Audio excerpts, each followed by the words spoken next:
I love you, Allah. When it comes to marriage and you're serious about it, my advice to you, brothers and sisters, is do not approach marriage until you are ready. So, one of the things to talk about is how you view marriage life. What's marriage life to you? How do you envision marriage? A second one is, what qualities would you like to see in a spouse? Number 3, you need to talk about each other's family dynamics. You have to bring family and culture into it.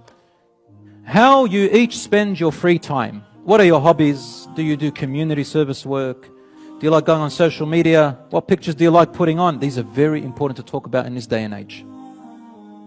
You might even talk about what's cheating to you when it comes to social media. It's very important. Some people are very sensitive about this point. Finances. For example, work, managing the money. Is it your money and my money together? Or is it your money and my money? Or is it your money is my money and my money is my money? It doesn't matter which one you want to go with, so long as you agree.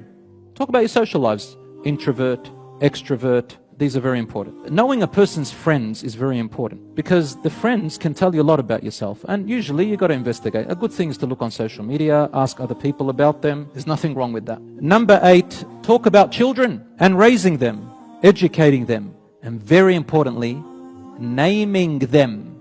Ask about future ambitions and goals, especially career. How important is your career to you? Number 10, health issues.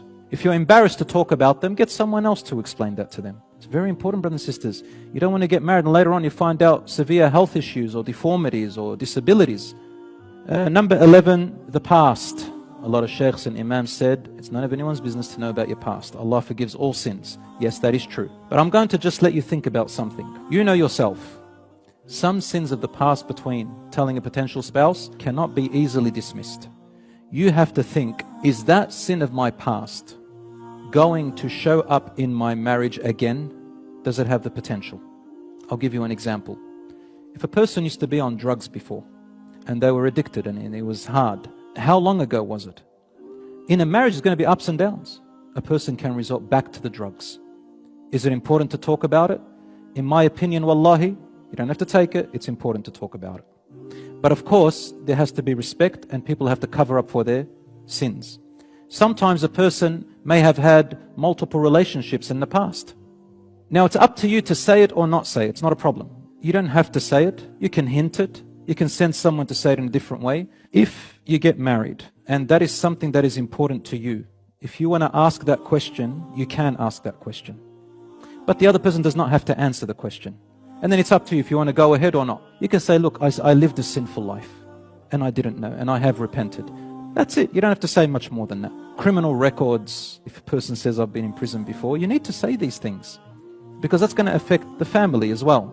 And lastly, how would you want a wedding? You might be thinking, oh, is that important? It's very important.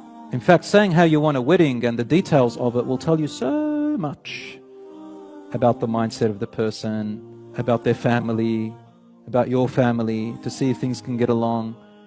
I've seen families have fights in weddings over things that weren't clearly talked about before.